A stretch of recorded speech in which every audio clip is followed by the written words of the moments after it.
El momento en que mi hijo me apretó la mano por debajo de la mesa, lo sentí con la nitidez de un disparo en el silencio.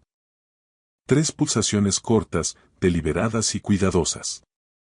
Era la misma señal que usábamos cuando él tenía 7 años y quería irse de algún sitio sin montar un espectáculo, un código de escape infantil que nunca pensé volver a sentir. Ahora tiene 31 años y estábamos sentados a la mesa de mi comedor con su novia de 4 meses, una mujer llamada Alicia Belmonte. Ella me estaba hablando con una soltura envidiable de las promociones inmobiliarias que ayudaba a adquirir a sus clientes en la Costa del Sol, manejando términos de rentabilidad que harían salivar a cualquier inversor. Le sonreí desde el otro lado de la mesa y serví un poco más de Ribera del Duero. Pero por dentro, cada uno de mis nervios estaba en alerta máxima. Me llamo Manuel Romero. Tengo 65 años y pasé 22 años en la Policía Nacional, dejándome la piel en la UDEF, Unidad de Delincuencia Económica y Fiscal, antes de jubilarme anticipadamente y pasar otros 11 años como consultor externo para la CNMV, Comisión Nacional del Mercado de Valores. He revisado expedientes de fraude que harían palidecer a un ministro. He formado a los mejores investigadores de delitos de guante blanco del país. Me he sentado frente a algunas de las personas más convincentes, encantadoras y, por ende, peligrosas que he conocido en mi vida. Y tenía la certeza absoluta de que estaba mirando a una de ellas en este preciso momento. Solo que aún no sabía qué tan profundo era el pozo en el que nos estábamos metiendo. Mi esposa, Carmen, estaba en la cocina terminando de sacar la tarta de Santiago. Entró riendo, dejó el plato en el centro y le preguntó a Alicia sobre su viaje en coche desde Madrid, interesándose por si había pillado mucho atasco al salir por la A6. Mi hijo, Nacho, se rió de algo que dijo Alicia y alargó la mano para acariciarla de ella con una ternura que me dolió en el pecho. Parecía feliz, al menos superficialmente. Siempre ha tenido buena cara de póker, eso, para bien o para mal, lo heredó de mí. Pero también me había apretado la mano 3 veces. Inventamos esa señal juntos después de una cena de Navidad eterna, cuando él estaba en segundo de educación primaria y su tío, mi hermano Diego, que era capaz de hablar durante 6 horas seguidas sobre la normativa de alcantarillado municipal de su ayuntamiento, acorraló a Nacho en el pasillo durante casi 1 hora. Desde esa noche, 3 apretones significaban: papá, sácame de aquí ahora mismo, pero que no se note. Era nuestro pacto secreto. No lo habíamos usado en más de 1 década. Y lo usó esta noche, justo después de que Alicia terminara de explicar en qué consistía exactamente su trabajo.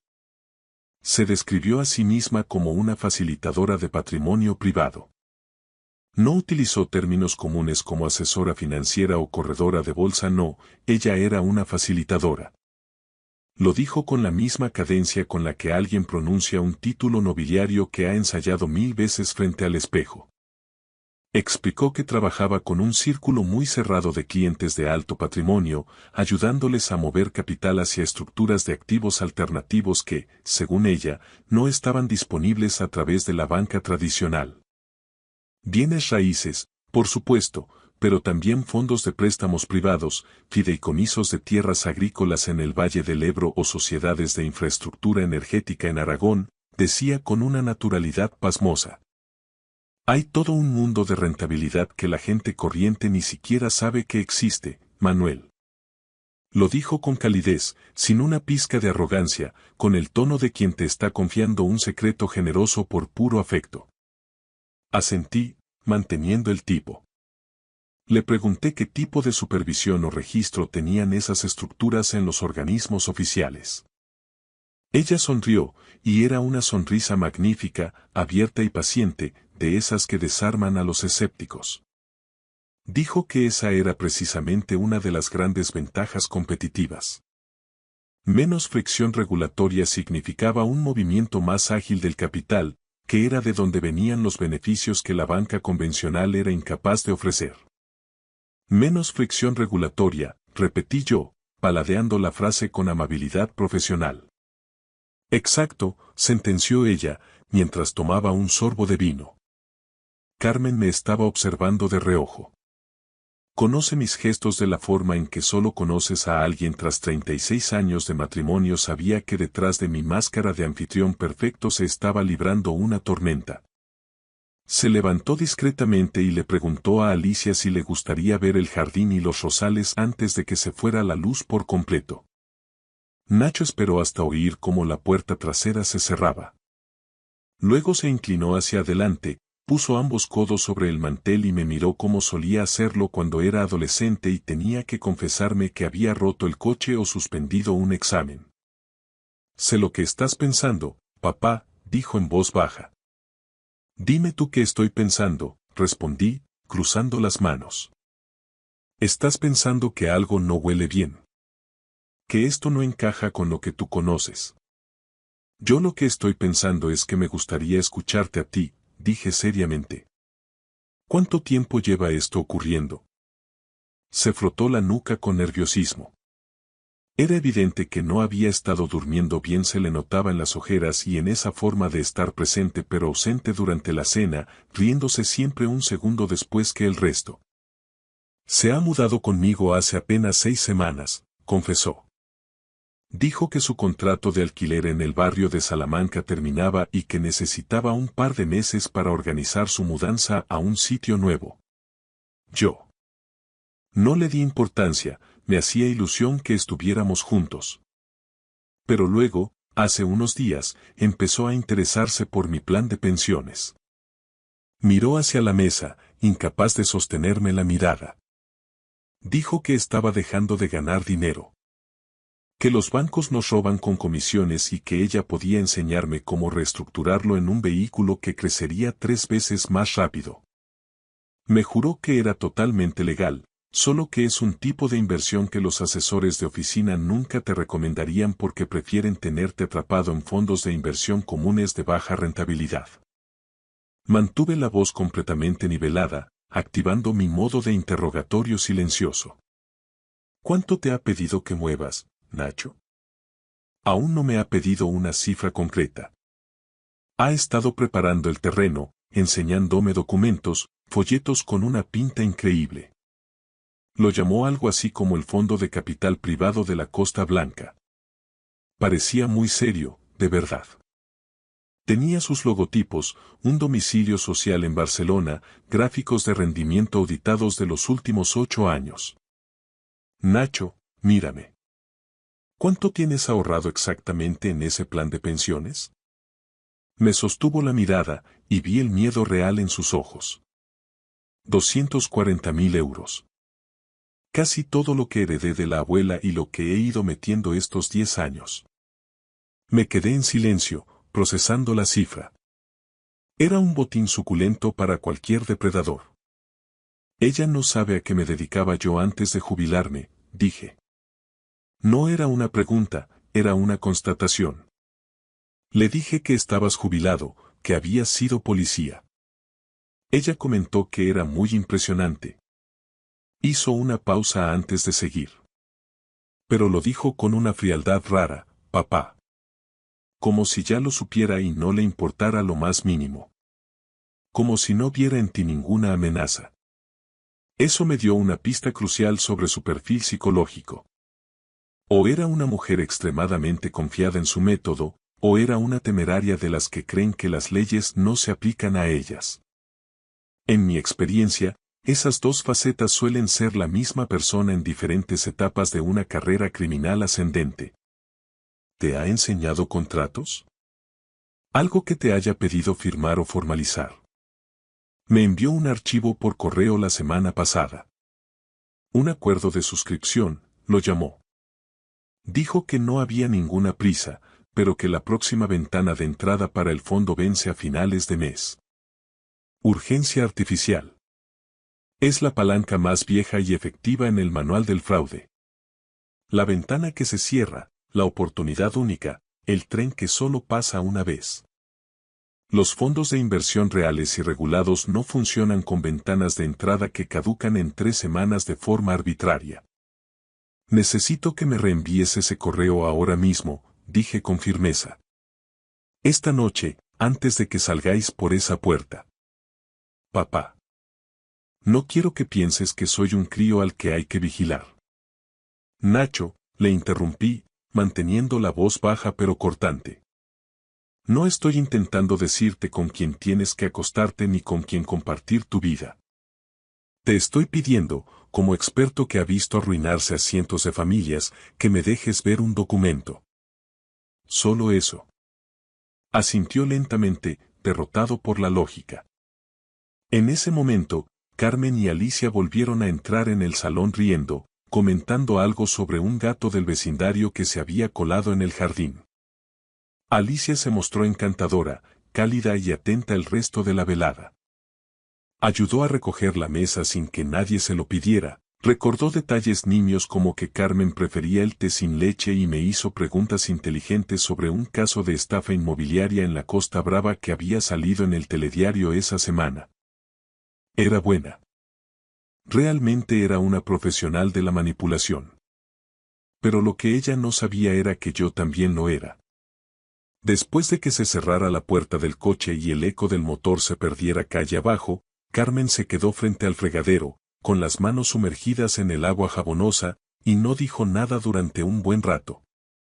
El silencio en la cocina era espeso, cargado con el peso de lo que no se había dicho frente a los invitados.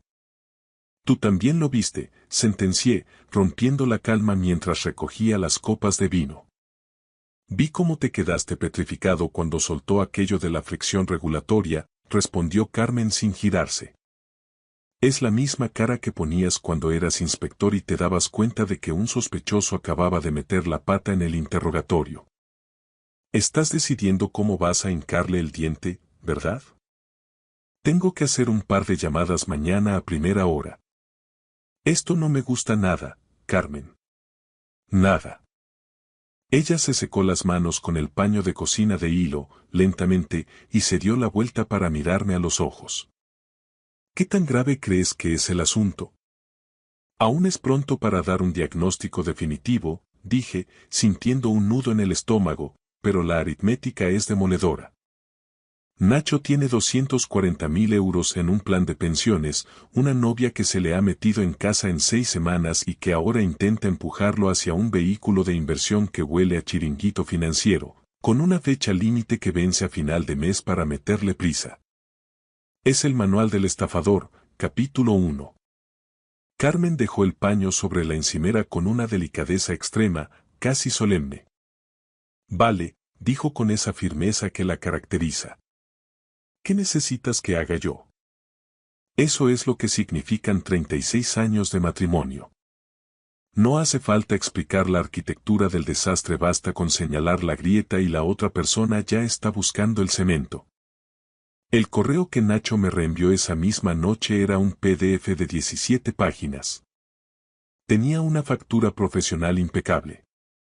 Tipografías limpias, un diseño minimalista de vanguardia y una marca de agua con el logotipo de la Corporación de Capital Privado de la Costa Blanca. Declaraban un domicilio social en la calle Balmes de Barcelona, pleno Ixample, y cerraban el documento con un aviso legal redactado en un lenguaje jurídico tan denso y farragoso que el 99% de los mortales desistiría tras el segundo párrafo. Yo no soy como la mayoría de la gente. Me pasé 2 horas diseccionándolo en la mesa de la cocina mientras la casa dormía.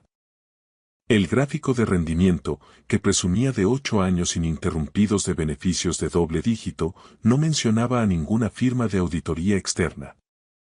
La sección sobre la protección al inversor aludía a un pomposo programa de garantía para inversores de capital Costa Blanca, supuestamente detallado en un anexo que, convenientemente, no venía adjunto ni tenía un enlace de descarga.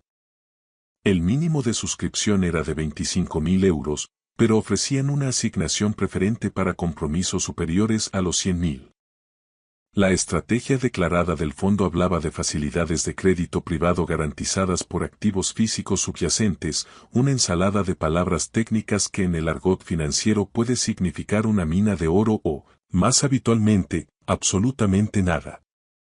Al buscar el domicilio social en la calle Balmes, mis sospechas se confirmaron. Era un centro de negocios que ofrecía servicios de domiciliación de sociedades. Por 40 euros al mes, cualquier hijo de vecino puede tener una dirección de prestigio en Barcelona que simplemente te reenvía las cartas escaneadas. No había oficinas, ni empleados, ni una estructura real. Era un decorado de cartón piedra. Solo había 2 personas en el país que podían darme las respuestas que necesitaba con la rapidez que exigía el calendario. La primera era Sandra Ocaña, una antigua compañera que había dirigido investigaciones de guante blanco en la UDEF antes de pasar a un puesto de alta responsabilidad en la CNMV. Nos habíamos cruzado en 3 casos complejos y, aunque no me debía ningún favor personal, nos respetábamos profundamente. La segunda era Paulino Trevigo, un excontable forense de la Fiscalía de Sevilla con el que compartí muchas noches de café y hojas de cálculo. Paulino tiene un don. Es capaz de mirar un balance financiero y decirte en 20 minutos si los números están bailando para engañarte. Les envié un mensaje a los 2 esa misma madrugada. Sandra me llamó a las 8:15, antes siquiera de llegar a su despacho. Le di el nombre de la corporación, la dirección de Barcelona y el nombre de Alicia Belmonte. Hubo un silencio gélido al otro lado de la línea. Dame una hora, Manuel, dijo con voz profesional. Paulino llamó a las 8:45. Le leí por teléfono varios párrafos del acuerdo de suscripción y me interrumpió 2 veces para que repitiera las cláusulas de salida. Al terminar, se hizo un silencio tan largo que pensé que se había caído la cobertura.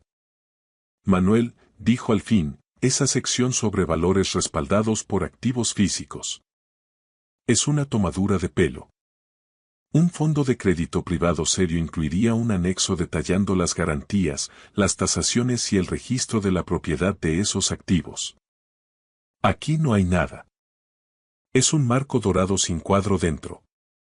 Si Nacho mete el dinero y el fondo declara que los activos se han depreciado, no tendrá forma humana de demostrar que esos activos existieron alguna vez. Es humo de colores. Sandra me devolvió la llamada a las 9:50. Es real, Manuel, me soltó, y noté en su voz esa frialdad que solo aparece cuando las noticias son malas. Alicia Belmonte, 34 años. Se crió en Bilbao, estudió empresariales en la Universidad de Deusto y trabajó 3 años en una gestora de patrimonios muy seria en Madrid hasta que la pusieron en la calle. La firma presentó una queja formal ante la CNMV, aunque el expediente se cerró sin sanción pública por falta de pruebas concluyentes. ¿Cuál era el motivo de la queja, Sandra? Relación inapropiada con un cliente de edad avanzada. Un viudo de 68 años que, siguiendo sus consejos personales, movió 70.000 euros a un fondo privado no registrado antes de que la empresa se diera cuenta de lo que estaba pasando. El dinero se esfumó en una red de cuentas en el extranjero. El cliente se negó a denunciar ante la policía por pura vergüenza y presión de sus propios hijos. No quería quedar como un viejo verde estafado. Cerré los ojos y apreté el auricular. Ahí lo tenía. Un ensayo general. Una versión a escala reducida de la misma estafa, perfeccionada y aplicada ahora a mi hijo. ¿Está registrado ese fondo de la Costa Blanca en algún sitio? En ningún sitio, Manuel. No figura ni en la CNMV ni en el registro de ninguna comunidad autónoma. Es un fantasma. O sea, que estamos ante una estafa pura y dura. Blanco y en botella. La pregunta es si podemos pillarla antes de que cierre esa ventana de inversión y desaparezca con los ahorros de tu hijo. Sandra hizo una pausa táctica. ¿Qué tan cerca está de pedirle el dinero? El acuerdo de suscripción ya está en su bandeja de entrada. La fecha límite es a final de mes. ¿Cuánto hay en juego? 240.000 euros. Los ahorros de toda la vida de Nacho. Se hizo otro silencio. Sandra y yo habíamos visto a familias enteras quedar en la calle por menos que eso.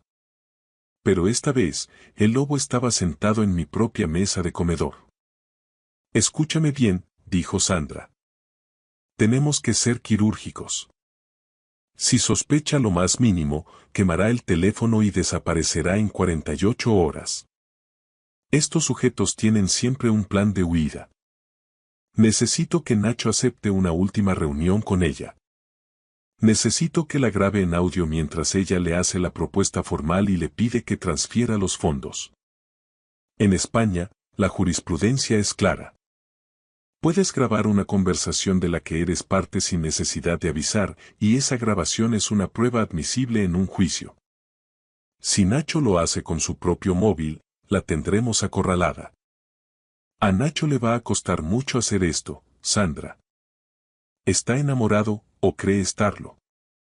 Lo sé, Manuel, pero él acudió a ti. Te dio la señal.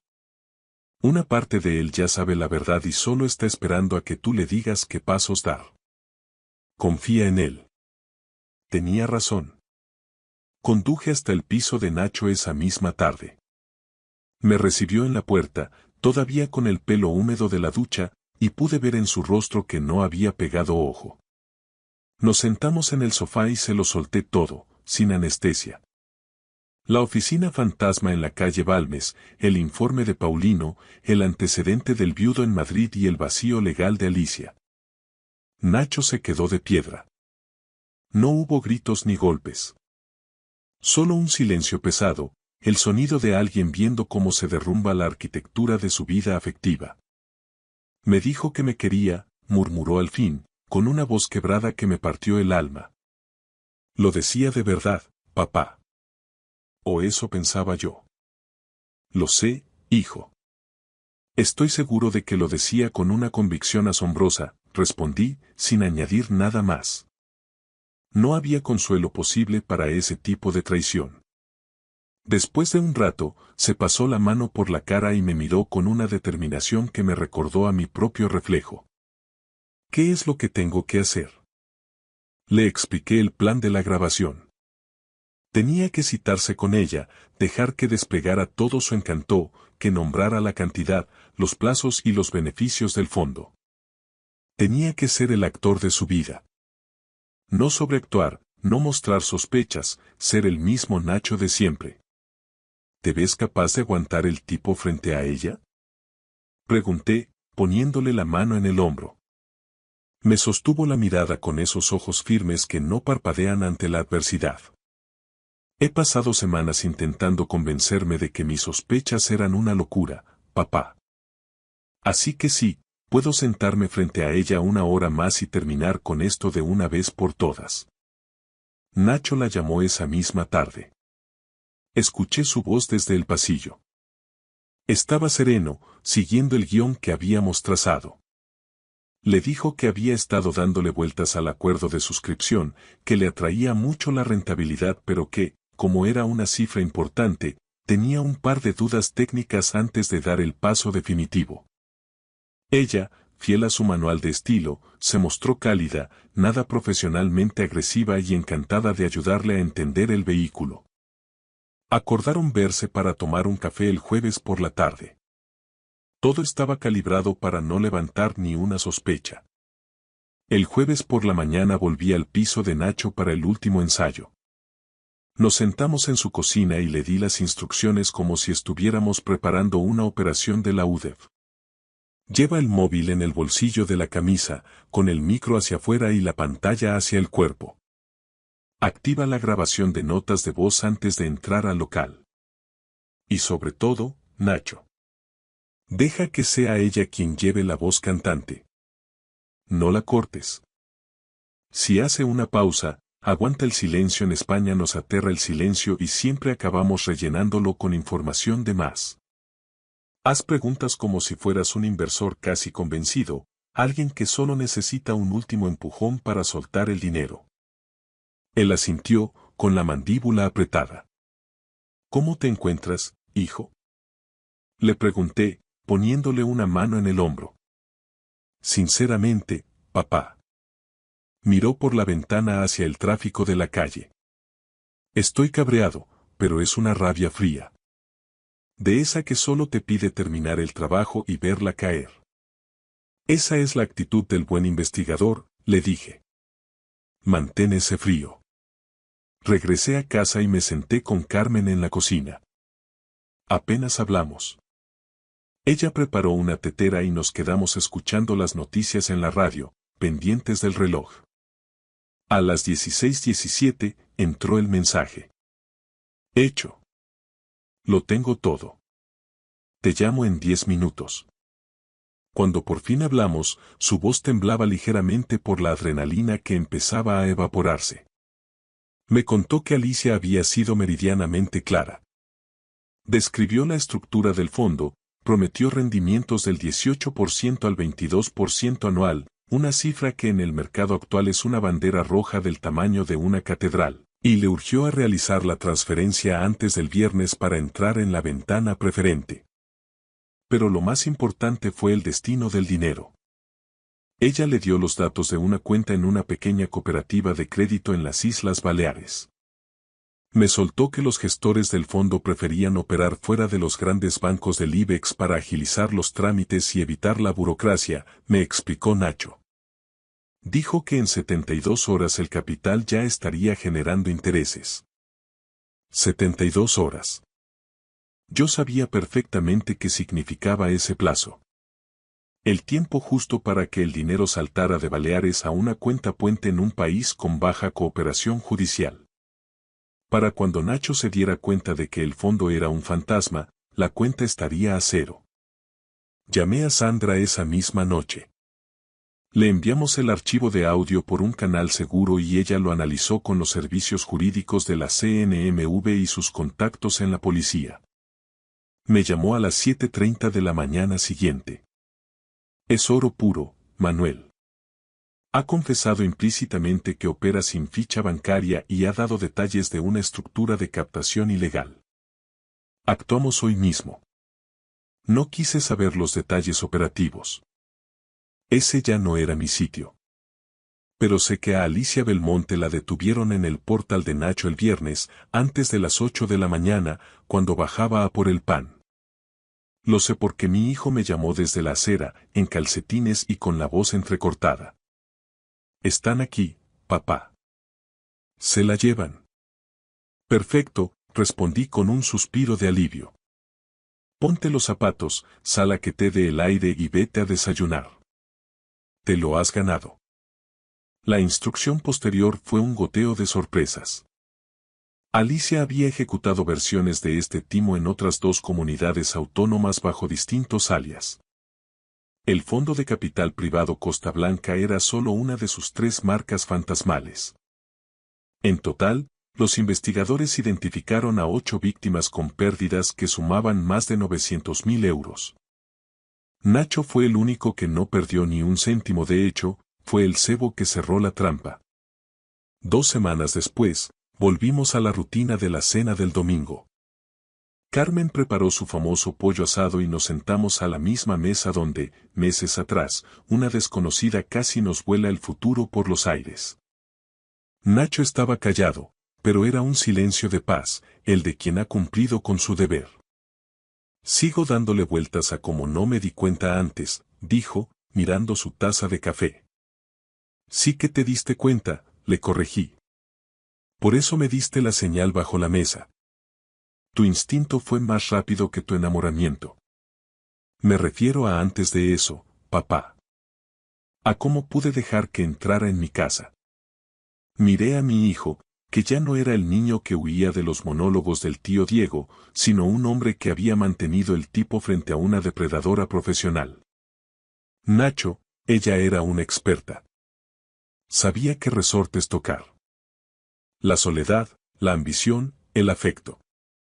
Eso no es un fallo de tu inteligencia. Es el resultado de alguien que ha profesionalizado el engaño. Lo importante es que, cuando tus tripas te dijeron que algo no cuadraba, no te autoengañaste. Pediste ayuda. Y eso es lo que marca la diferencia entre una víctima y un superviviente. Asintió lentamente mientras la lluvia golpeaba los cristales. La mayoría de la gente se queda paralizada por la vergüenza, añadí. No quieren parecer tontos frente a sus padres o sus amigos. Esperan a que sea el momento adecuado para hablar, y para entonces, el estafador ya está en otra ciudad con otra identidad. ¿Tú no esperaste? ¿Crees que entrará en prisión? Preguntó. Con la grabación y los testimonios de las otras víctimas, lo tiene muy difícil. El juez de instrucción tiene material de sobra para una preventiva mientras se cierra la causa. Has hecho justicia, hijo. Nos quedamos en el salón y, por primera vez en meses, vimos un partido de fútbol repetido en la tele sin tensión alguna. Carmen se quedó dormida y el mundo volvió a ser un lugar ordinario y seguro. Exactamente como debe ser. Como exinspector de la UDEF, hay algo que quiero dejar claro. Estas estafas no buscan gente ignorante, buscan gente que confía. Los depredadores más peligrosos en España no llevan pasamontañas, llevan trajes de marca, huelen a perfume caro y te hablan de oportunidades exclusivas mientras te cogen de la mano. Las señales de alerta son siempre las mismas. Rentabilidades por encima del 10%, si suena demasiado bien para ser verdad, es que es mentira, falta de registro en la CNMV, domicilios sociales que son meros buzones y, sobre todo, esa prisa artificial por cerrar la ventana. En este país, verificar a un asesor lleva 3 minutos en la web oficial. Hazlo. No te sientas mal por desconfiar. Y sobre todo, escucha a los tuyos. Si alguien te da una señal, la que sea, no la ignores. Nacho usó un código de cuando tenía 7 años porque sabía que yo era el único que podía mirar el abismo por él. Ese instinto salvó 240.000 euros y, probablemente, el resto de su vida. Si tus tripas te dicen que algo huele mal, hazme caso. Nunca es nada. Siempre es algo. Gracias por escuchar mi historia hasta el final. Si resonó contigo, dale like, escribe en los comentarios qué fue lo que más te tocó y no olvides decir de dónde eres. Suscríbete al canal, vienen muchas más historias. Volví a casa del cementerio empapada, no solo por la pena sino por la fría lluvia de aquel febrero en la costa valenciana. Había dejado a Margarita, mi suegra, mi Marga, bajo tierra. 10 años. 10 años cuidándola a través de su decadencia, desde el primer ictus hasta el último suspiro. El negro de mi abrigo estaba saturado y mis manos aún temblaban por el esfuerzo de la caja, por el adiós definitivo. Lo primero que vi al entrar en el recibidor, dejando huellas húmedas de mis zapatos de funeral sobre el parqué que Marga pulía con manía cada sábado, fue una escena insólita. Estaban todos en mi salón. Mi marido, Ricardo, mi hijo, Darío, mi cuñada, Carla, y un abogado que no había visto en mi vida. Los 4 sentados, esperando mi regreso como si fuera una reunión de accionistas. Ricardo, mi marido de 23 años, ocupaba la butaca favorita de Margarita, algo que nunca, en todo el tiempo que ella estuvo viva, se había atrevido a hacer. Me quedé en el umbral, sintiendo como el frío me mordía los huesos. Teresa, dijo él, sin levantarse. Su tono era plano, inexpresivo. Tenemos que hablar. Darío, nuestro hijo de 24 años, estaba sentado en el sofá, incapaz de mirarme a los ojos, con el perfil tan tenso que parecía de mármol. Carla, la hermana menor de Ricardo, se sentaba a su lado. Llevaba una carpeta sobre el regazo y, algo que me pareció de una crueldad exquisita, no se había quitado las gafas de sol que usó en el entierro, a pesar de estar bajo la tenue luz de la lámpara de nuestro salón. La vanidad de ser una influencia de estilo de vida, supongo, no cesaba ni ante la muerte de su madre. El abogado, un hombre delgado con un traje gris que parecía recién salido de una fotocopiadora, ocupaba el sillón junto al ventanal que daba al pequeño jardín de atrás. ¿Puedo al menos quitarme el abrigo?, pregunté, notando el esfuerzo que me costaba cada palabra. Esto no llevará mucho tiempo, espetó Carla. Su voz, siempre tan aguda, sonaba más fría que la lluvia de la calle.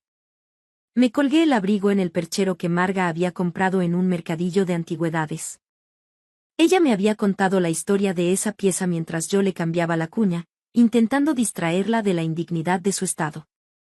Teresa, siéntate, ordenó Ricardo. Había algo en su voz que no reconocí. Una autoridad helada, ajena a nuestro matrimonio. Me senté en el puff, el único asiento que quedaba libre en mi propia casa. Carla abrió la carpeta con un chasquido seco que volví a casa del cementerio empapada, no solo por la pena sino por la fría lluvia de aquel febrero en la costa valenciana. Había dejado a Margarita, mi suegra, mi Marga, bajo tierra. 10 años. 10 años cuidándola a través de su decadencia, desde el primer ictus hasta el último suspiro. El negro de mi abrigo estaba saturado y mis manos aún temblaban por el esfuerzo de la caja, por el adiós definitivo. Lo primero que vi al entrar en el recibidor, dejando huellas húmedas de mis zapatos de funeral sobre el parqué que Marga pulía con manía cada sábado, fue una escena insólita. Estaban todos en mi salón. Mi marido, Ricardo, mi hijo, Darío, mi cuñada, Carla, y un abogado que no había visto en mi vida. Los 4 sentados, esperando mi regreso como si fuera una reunión de accionistas. Ricardo, mi marido de 23 años, ocupaba la butaca favorita de Margarita, algo que nunca, en todo el tiempo, volví a casa del cementerio empapada, no solo por la pena sino por la fría lluvia de aquel febrero en la costa valenciana. Había dejado a Margarita, mi suegra, mi Marga, bajo tierra. 10 años. 10 años cuidándola a través de su decadencia, desde el primer ictus hasta el último suspiro. El negro de mi abrigo estaba saturado y mis manos aún temblaban por el esfuerzo de la caja, por el adiós definitivo. Lo primero que vi al entrar en el recibidor, dejando huellas húmedas de mis zapatos de funeral sobre el parqué que Marga pulía con manía cada sábado, fue una escena insólita. Estaban todos en mi salón. Mi marido, Ricardo, mi hijo, Darío, mi cuñada, Carla, y un abogado que no había visto en mi vida. Los 4 sentados, esperando mi regreso como si fuera una reunión de accionistas. Ricardo, mi marido de 23 años, ocupaba la butaca favorita de Margarita, algo que nunca, en todo el tiempo que ella estuvo viva, se había atrevido a hacer. Me quedé en el umbral, sintiendo como el frío me mordía los huesos. Teresa, dijo él, sin levantarse. Su tono era plano, inexpresivo. Tenemos que hablar.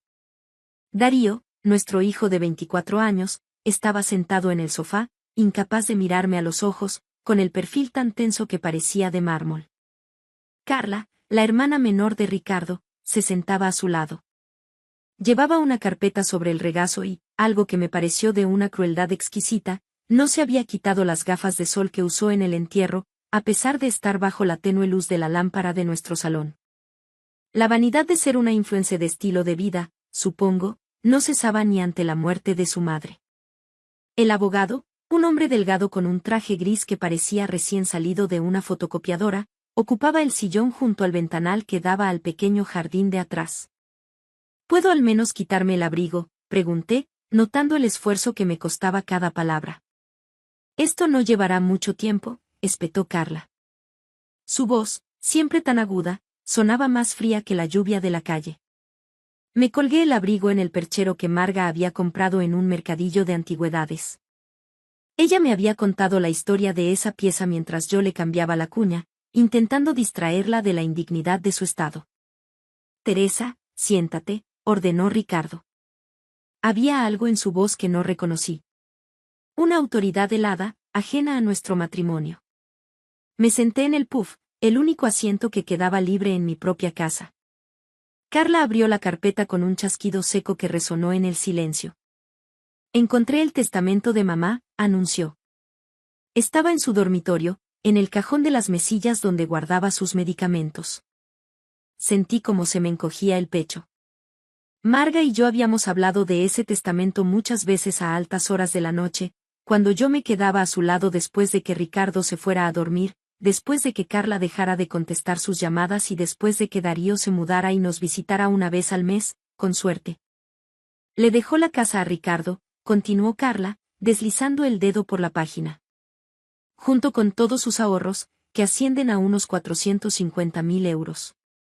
La habitación pareció inclinarse ligeramente. Me aferré al borde del puff para no caer. ¿450.000 euros? Todo el dinero de Marga, la pensión, los ahorros de toda una vida. Carla levantó la vista. Las gafas de sol, absurdas en el interior, reflejaban mi propio rostro pálido. ¿Y para ti, Teresa?, preguntó. Te dejó 4.500 euros por tus servicios. Por mis servicios. 10 años de servicios. 10 años despertando cada 3 horas para girarla y evitarle las úlceras por presión. 10 años triturando su comida y alimentándola por sonda. 10 años bañándola, vistiéndola, controlando su medicación, llevándola a cada consulta en el Hospital Universitario y Politécnico La Fe de Valencia, sentada a su lado durante la quimioterapia, la radioterapia, y los últimos días de cuidados paliativos, cuando cada respiración era una batalla. 4.500 euros. Eso no es posible, dije en voz baja. Marga me dijo. Mamá estaba tomando mucha medicación, me interrumpió Ricardo. No siempre tenía las cosas claras. Si las tenía claras, repliqué. Las tenía muy claras. Me dijo que la casa sería mía. Dijo que era lo justo después de todo. No hay nada sobre ti en el testamento, excepto esos 4.500 euros, dijo Carla, dando un golpecito al papel. Está todo aquí, en blanco y negro. El abogado se aclaró la garganta, una formalidad innecesaria. Señora Vidal, soy Alberto Pérez. Me han solicitado para atestiguar la lectura de este testamento y para informarle que tiene un plazo de 48 horas para desalojar la propiedad.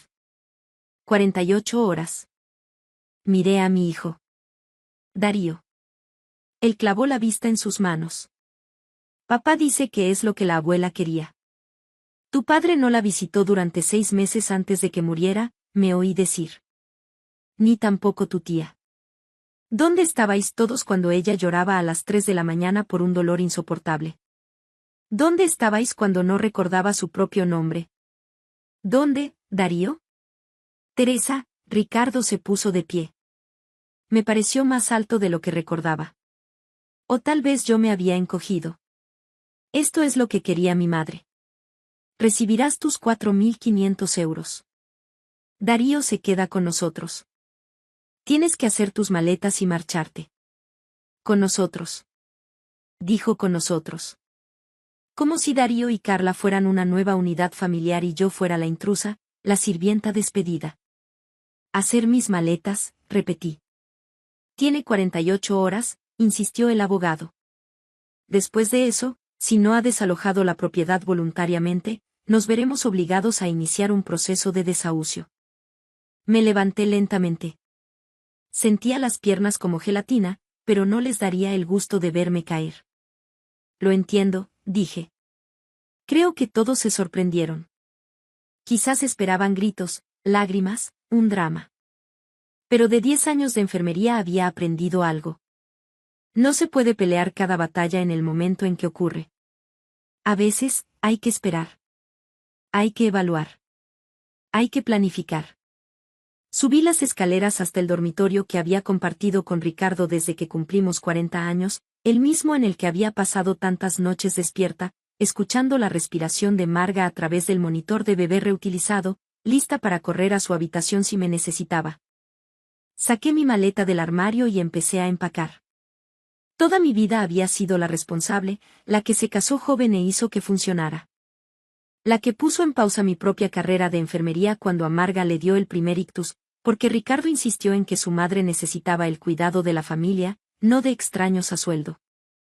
Yo era la que sonreía y asentía cuando Carla llegaba 2 veces al año con regalos caros y quejas sobre lo difícil que era su vida como influencer de moda. Empaqué mis uniformes de enfermera, aunque hacía una década que no los usaba. Guardé el pequeño joyero que Marga me había regalado por mis 60 cumpleaños. Metí los álbumes de fotos que Ricardo quería tirar porque, según él, ya están digitalizados. Y luego, empaqué el sobre. El sobre que Marga me había presionado en la mano 3 días antes de morir, cuando tuvo uno de sus momentos de lucidez, cuando la neblina de morfina se levantó y me agarró la muñeca con una fuerza sorprendente. Teresa, me susurró. Mis hijos no son buenas personas. Lo sé ahora. Siento no haberlo visto antes. No digas eso, le dije, acariciándole el cabello hacia atrás. Solo están ocupados. no los defiendas, me reprendió. Siempre has defendido a todos los demás.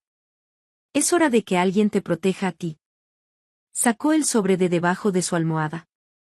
No lo abras hasta después de que me haya ido. Prométemelo. Se lo había prometido. Ahora el sobre yacía en el fondo de mi maleta, todavía sellado.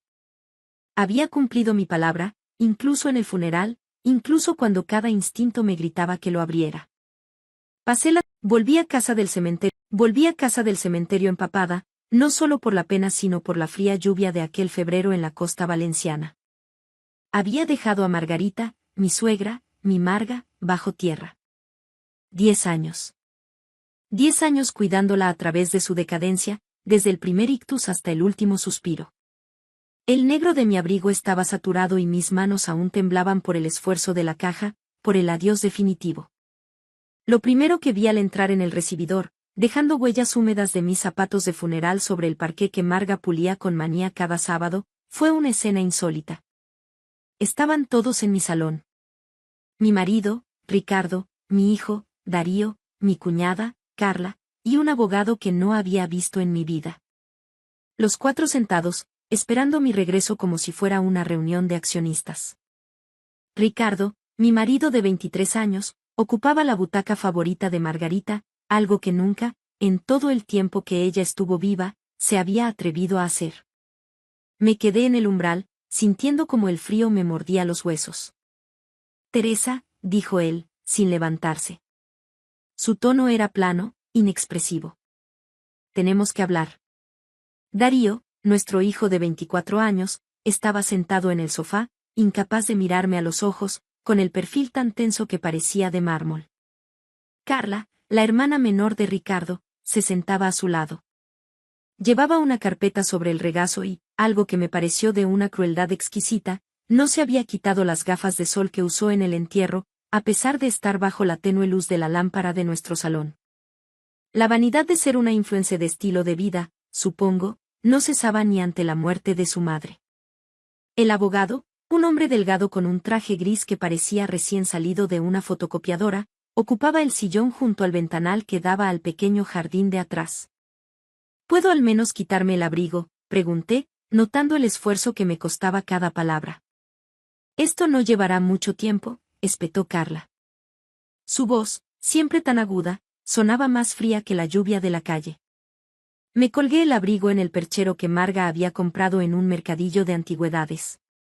Ella me había contado la historia de esa pieza mientras yo le cambiaba la cuña, intentando distraerla de la indignidad de su estado.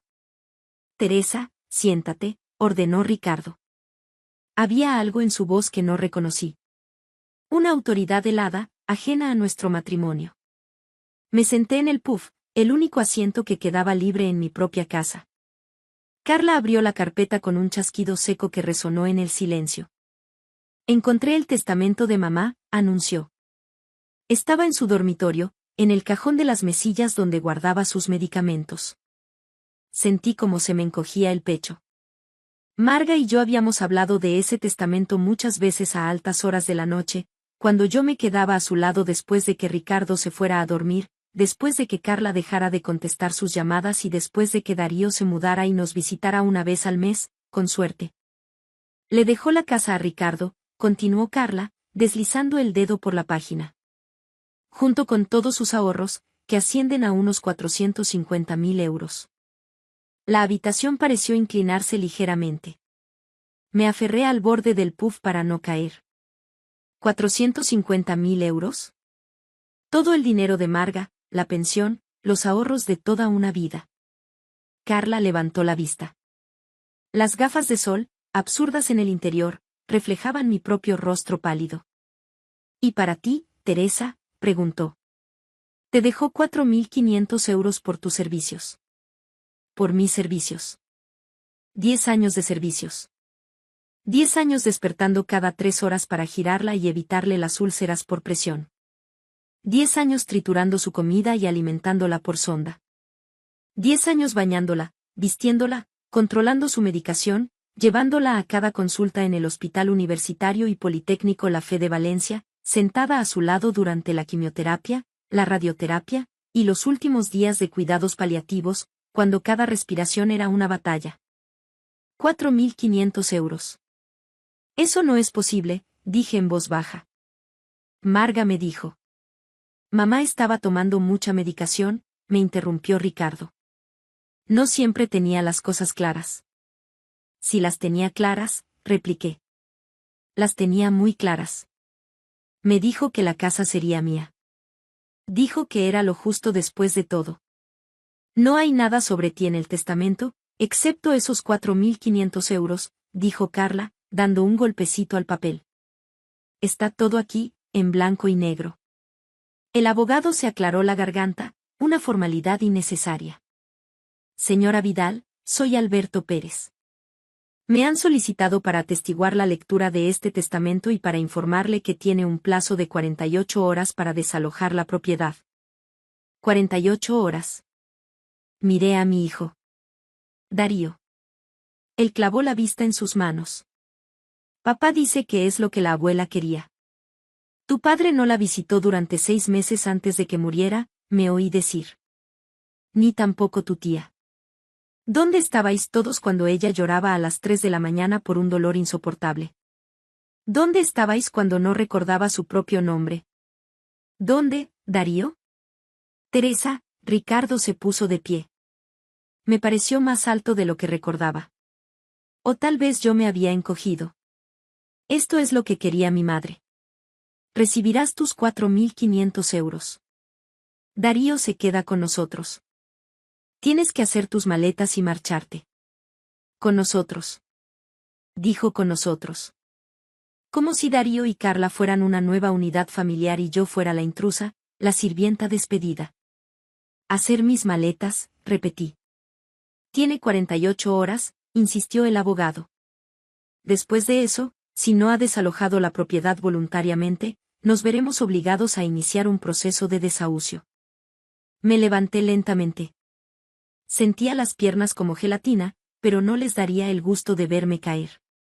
Lo entiendo, dije. Creo que todos se sorprendieron. Quizás esperaban gritos, lágrimas, un drama. Pero de 10 años de enfermería había aprendido algo. No se puede pelear cada batalla en el momento en que ocurre.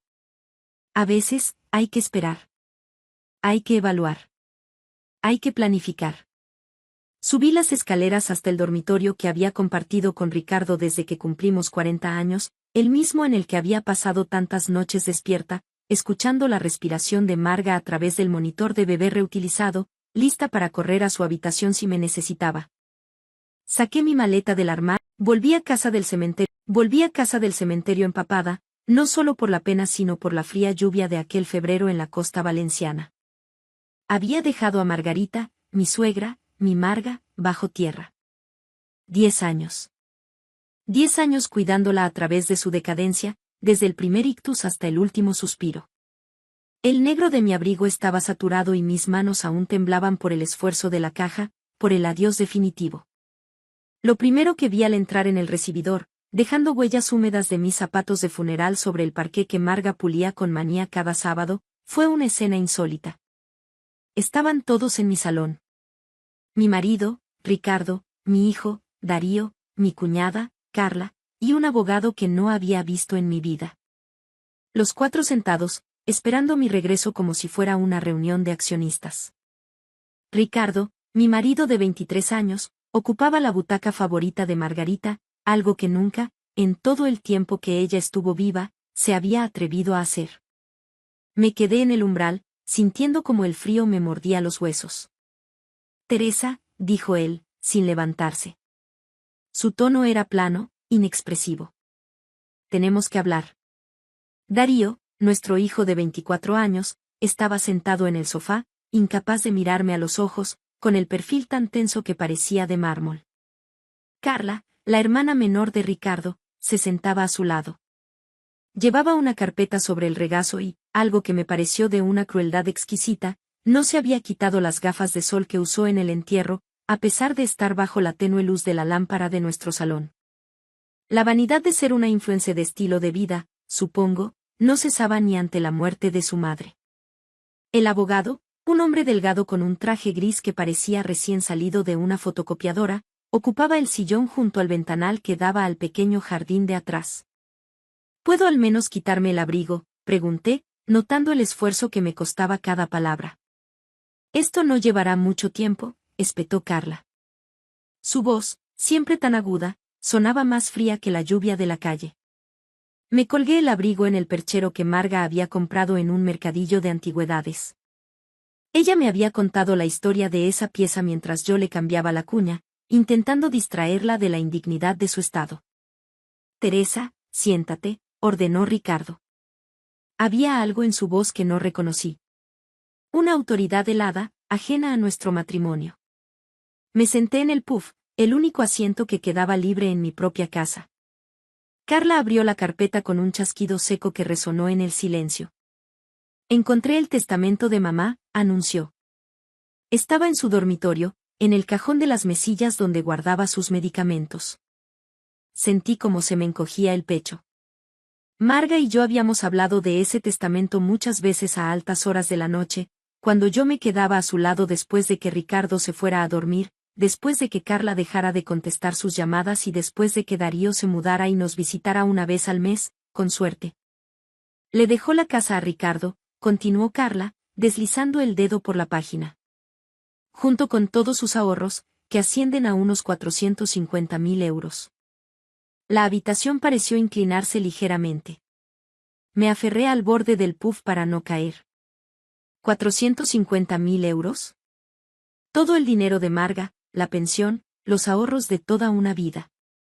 Carla levantó la vista. Las gafas de sol, absurdas en el interior, reflejaban mi propio rostro pálido. ¿Y para ti, Teresa?, preguntó. Te dejó 4.500 euros por tus servicios. Por mis servicios. 10 años de servicios. 10 años despertando cada 3 horas para girarla y evitarle las úlceras por presión. 10 años triturando su comida y alimentándola por sonda. 10 años bañándola, vistiéndola, controlando su medicación, llevándola a cada consulta en el Hospital Universitario y Politécnico La Fe de Valencia, sentada a su lado durante la quimioterapia, la radioterapia, y los últimos días de cuidados paliativos, cuando cada respiración era una batalla. 4.500 euros. Eso no es posible, dije en voz baja. Marga me dijo. Mamá estaba tomando mucha medicación, me interrumpió Ricardo. No siempre tenía las cosas claras. Si las tenía claras, repliqué. Las tenía muy claras. Me dijo que la casa sería mía. Dijo que era lo justo después de todo. No hay nada sobre ti en el testamento, excepto esos 4.500 euros, dijo Carla, dando un golpecito al papel. Está todo aquí, en blanco y negro. El abogado se aclaró la garganta, una formalidad innecesaria. Señora Vidal, soy Alberto Pérez. Me han solicitado para atestiguar la lectura de este testamento y para informarle que tiene un plazo de 48 horas para desalojar la propiedad. 48 horas. Miré a mi hijo. Darío. Él clavó la vista en sus manos. Papá dice que es lo que la abuela quería. Tu padre no la visitó durante 6 meses antes de que muriera, me oí decir. Ni tampoco tu tía. ¿Dónde estabais todos cuando ella lloraba a las 3 de la mañana por un dolor insoportable? ¿Dónde estabais cuando no recordaba su propio nombre? ¿Dónde, Darío? Teresa, Ricardo se puso de pie. Me pareció más alto de lo que recordaba. O tal vez yo me había encogido. Esto es lo que quería mi madre.